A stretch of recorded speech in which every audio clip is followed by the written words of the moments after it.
Last Scene by Myunique C. The true man wants two things, danger and play. For that reason, he wants woman as the most dangerous plaything. Friedrich Nietzsche.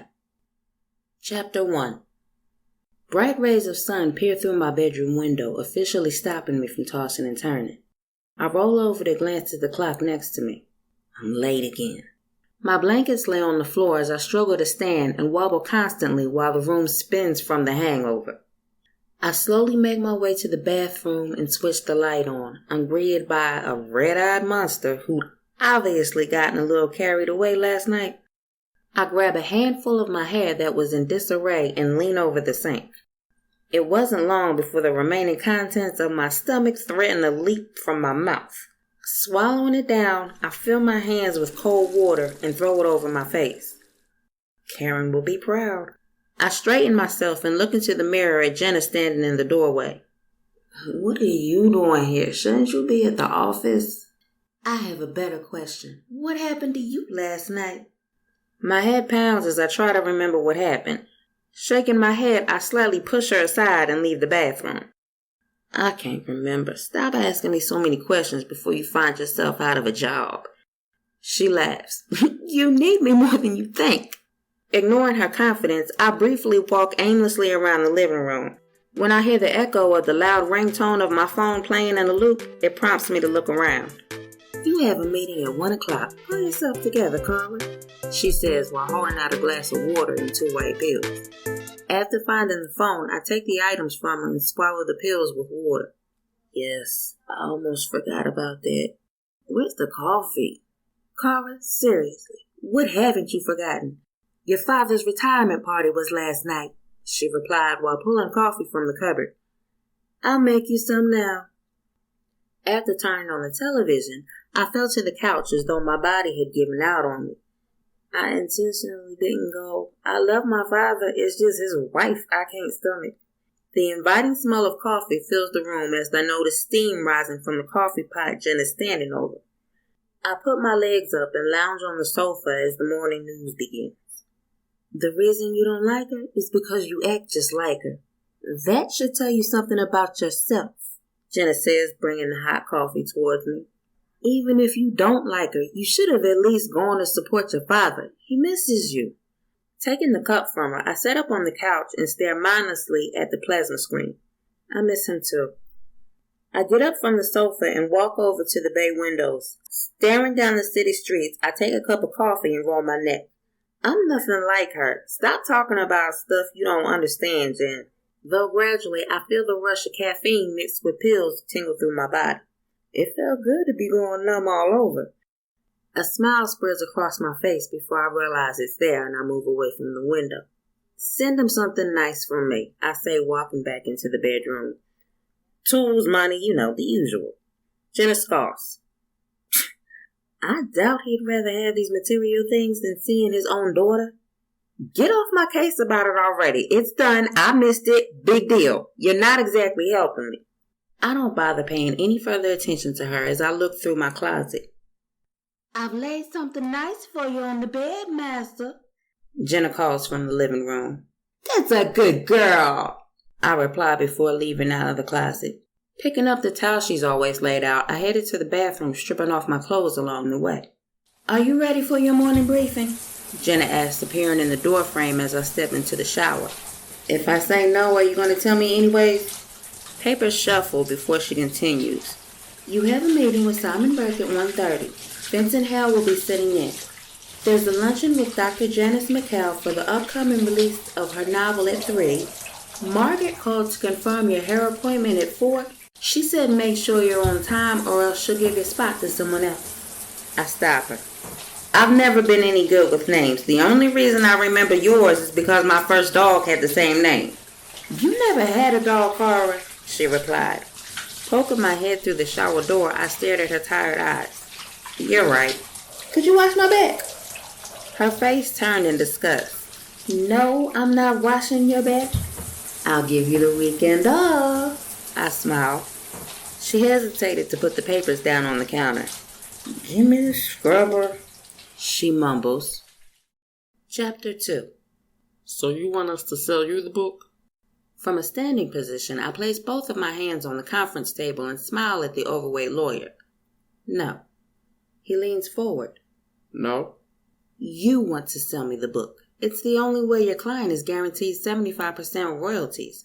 With a fail-proof marketing plan designed for our authors to see the best-selling list in their first month after distribution. The lawyer chuckles. My client is already a household name. You're going to have to make a better deal than this. I straighten myself and avert his attention to the projector screen. Recent surveys show that your client's approval rating has fallen 30% in the last month alone. Whatever people are saying, it isn't good. So this isn't about money. It's about changing opinions. Our company has the means to push this book to new heights. Vincent taps on the window and motions for me to meet him in his office. Excuse me, gentlemen. Marvin will take it from here. Gathering up my things from the table, I leave out of the room and follow my boss. I was about to close that deal. You need to work on a bigger deal. Jackie Williams is looking to publish a new self-help book. The Jackie Williams? He takes a seat at his desk, then looks up at me. Yes, he's heard about the work we do and he's sending his lawyer to speak with someone. A man named Brendan Mack. I'm giving this to you because you're the best we got. I've worked with high-profile clients before, but none of them I've ever really heard anything of. Jackie Williams was somewhat of an idol of mine and a small part of me fangirls. Thank you, sir. I won't disappoint you. When should I be expecting Mr. Mack? Sometime within the next week or so. He answers before pulling an overstuffed file from the cabinet. Do whatever you have to close this deal, Kahra. Yes, sir. I pick up the file he extends and leaves his office. Jen is already waiting inside my office with her hands out. You should be at markets already. Flopping down in the chair, I kick my shoes off under the desk. Reschedule it. I have to work on a new deal. She looks through the file I just handed her. Jackie Williams? The Jackie Williams? Yes. Apparently his lawyer will be here soon, so I must be ready. Do you know what this deal could do for my publishing career? Reclining, I put my feet on the desk and allow myself to fantasize of having my own publishing house. Are you going to read this one or should I? I reach out for the file containing the manuscript. You read it to me. That way we'll both have read it. I rely on your opinion way more than I should. She smiles at me, then takes a seat in the chair in front of my desk. What would you do without me? Did you get those things I told you to get from my father? Yes, he called while you were in your meeting. I told him you would give him a call back after you were done. She looked down at the phone on my desk. I roll my eyes and pick it up to call him. It rings several times before the least person in the world I'd like to speak with answers.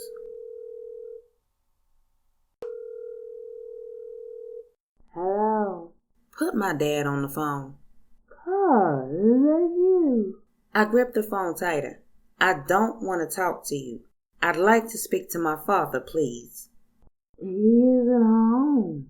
She's drunk and obviously so. I'll call back later, Karen. I reply coldly. Don't ever call back here. Sighing, I hang up the phone and glare at the black computer screen. What's wrong? I shake my head and awaken the computer from its sleep. Nothing. She's drunk again. Summer 1988, age 7. A hot pink stiletto flew across the room and the heel collided viciously with my head. I fell to the ground. I quickly tried shaking it off. It couldn't be any worse than her fists. I got up from the floor and slowly reached around to touch the place of impact. A sharp jab made me howl in pain. My hand is stained with warm, bright red blood, and it wasn't long before it started trickling down the back of my neck. Please, Mother, I'm bleeding! I pleaded as she approached me with hate-filled eyes. I don't care if you're 2 inches from death, she smiled. You've given me a brilliant idea. Her words slurred heavily, and the smell of alcohol drenched her clothing. Unknowingly backing myself into a wall, I tried looking away from her. This wasn't my mother. This was an alcohol-enraged demon. She draws her arm back and laughs at my cowardice before the empty bottle she'd been holding comes crashing down against my head. My body slammed against the end table as I fall to the ground. Why are you doing this to me? I whispered as the room spun endlessly. I saw her bare foot take a step back before it lunged at my rib cage. Isn't it obvious? I do, she growled. Chapter 3. Jenna, get in here, I speak through the intercom. My frail assistant stumbles into the room, closing the door behind her. She's wearing her hair down today with large spiraling curls tumbling down past her shoulders. Her hard brown eyes, which normally comfort me, are obviously worried about something. What is it? I get up from the chair and pace the room. I just got off the phone with Mr. Mack. He'll be in town tomorrow. Have you made all the reservations? Sure I did. Why are you so nervous? You've done this 1,000,000 times. The clacking of my heels against the hardwood floor somehow calms, so I continue pacing as I talk. This is different. You should have heard this guy on the phone, cold and uninviting. She steps closer to me. Was something wrong? She stops me from proceeding forward and pulls out my chair. Sit down, she insisted. Taking the seat and leaning back, I took a few deep breaths.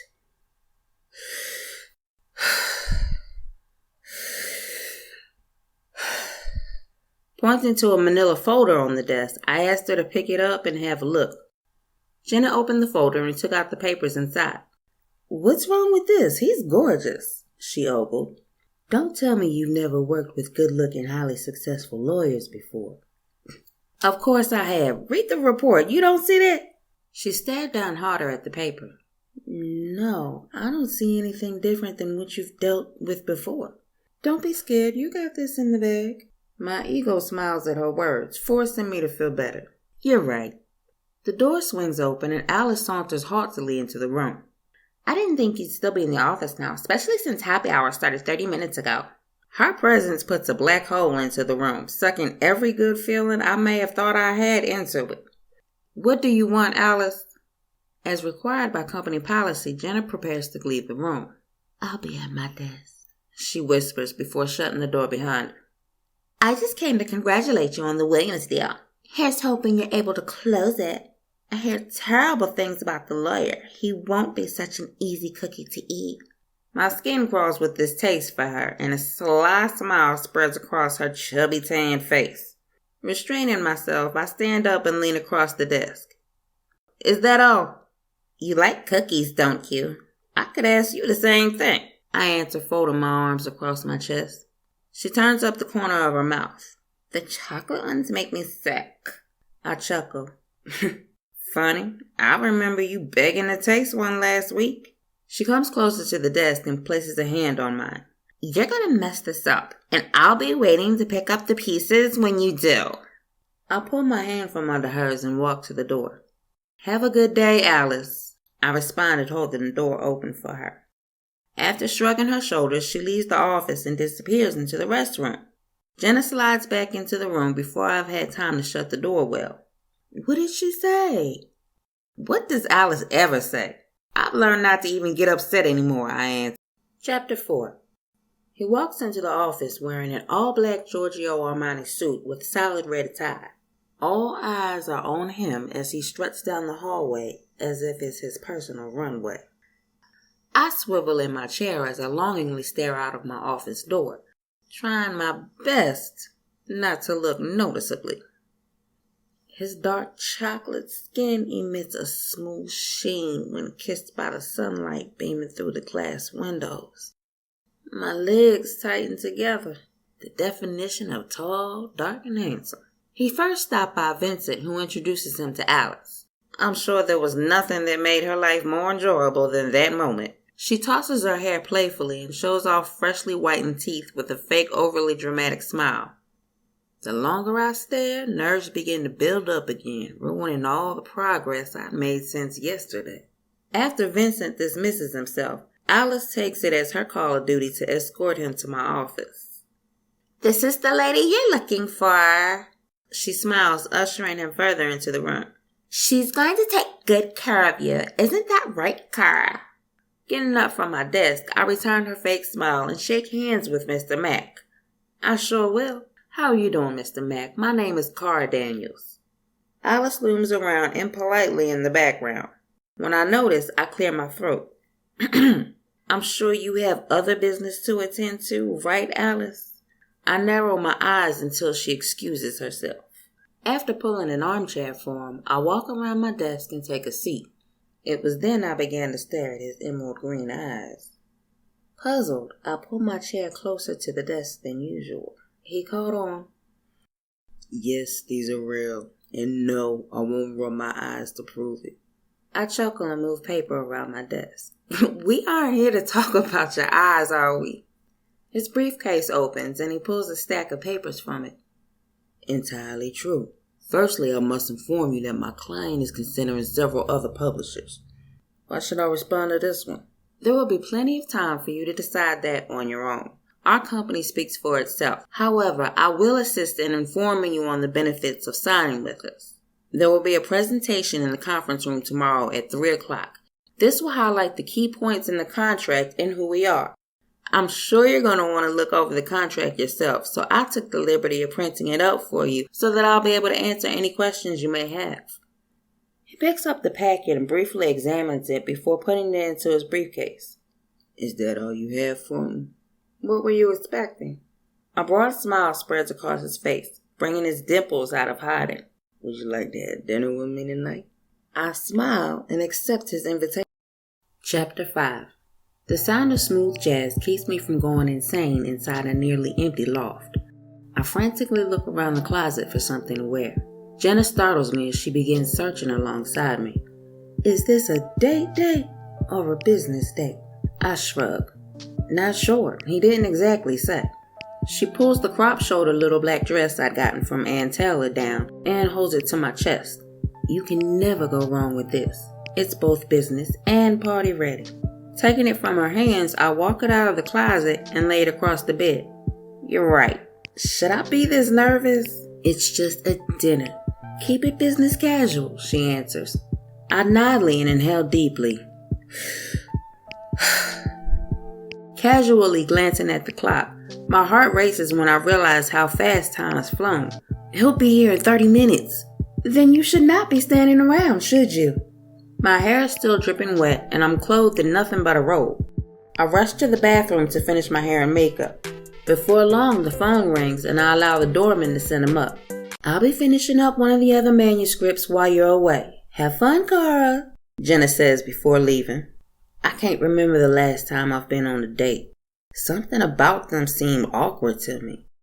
Or maybe it's just me. I'm the awkward one. The dress is on and I've done the final touches of my makeup by the time he knocks on the door. Straightening my back, I open the door. Hello, Mr. Mack. Come in, I greet. His eyes move up and down as he examines my body, and after clearing his throat, he loosens his tie and says, Looks stunning. With a shy smile, I close the door after he enters the room. Thank you. He walks through the living room and over to the windows glaring out at the Chicago cityscape. You have a nice place. The view is amazing. I nod, one of the reasons I chose this place. So I have my assistant make reservations at Aliana. If you've never been, you're going to love it. Good. I love trying new things, he replies while walking away from the window. Can I offer you something to drink? Wine? Water? No, I'm fine. I'll get something at the restaurant. Should we be leaving? Stepping into the other room, I grab my purse and keys from the dresser, then head for the door. About Mr. Williams' manuscript. He shakes his head. I didn't invite you to dinner so we could talk about that. I'd like to know more about you. Blood rushes to my cheeks. Ask me anything, I smile, relieved that this wasn't about business. Where are you from? Momentarily, I hold my breath. I fought off another flashback. I was born in Oklahoma, but I moved here when I was 13. What about you? He cracks his lobster before answering. Originally from Texas. Moved around a lot when I was a kid. Finally found myself in New York and decided to call it home. What made you want to become a lawyer? It's a long, boring story, he answered. I took his word for it. Somehow it was always a long and uninteresting story on how professionals became professionals. In my case, it was a typical scale of rags to riches. So tell me, what do you like to do for fun? Otherwise known as what do you do when you're not working? I smile. I'm always working, much like yourself, Mr. Mack. He gives me a grin that I'm sure has broken many hearts. Please, just call